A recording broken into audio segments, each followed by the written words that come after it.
Jæja, stelpur, risastór sigur gegn Eistlandi í dag. Hvað að skapa þetta fyrir ykkur, haldið, hérna?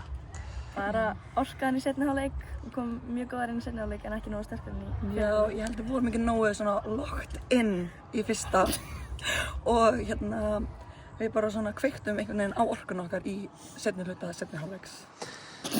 Það var nú,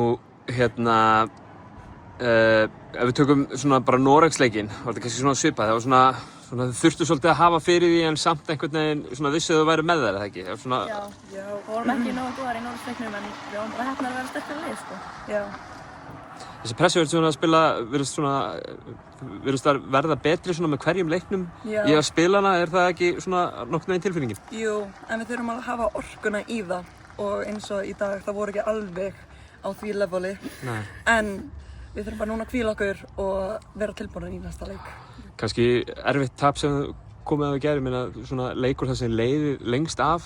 Var ekkert erfitt að gera svona, hvað fóruð þið í gegnum svona til þess að svona gleyma því tapið og bara koma inn í nýjan leik hérna þetta? Þú veist, það er ekkert hægt að hengja einhvern haus eftir einn leik. Það þarf bara að halda áfram og bara, já. Svíþjóð er mjög sterkt lið og bara, já. Það er ekkert sjálfsagt að vinna það.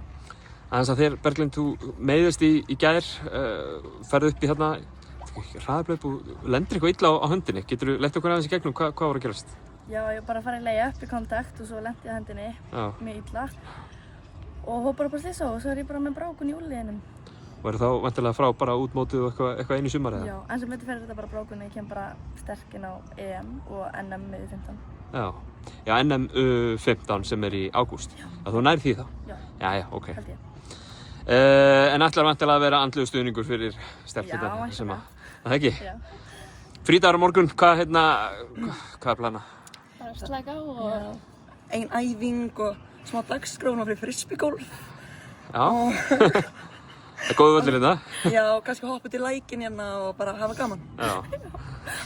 Kærar þakkir stelpur og gangi ykkur vel. Takk fyrir.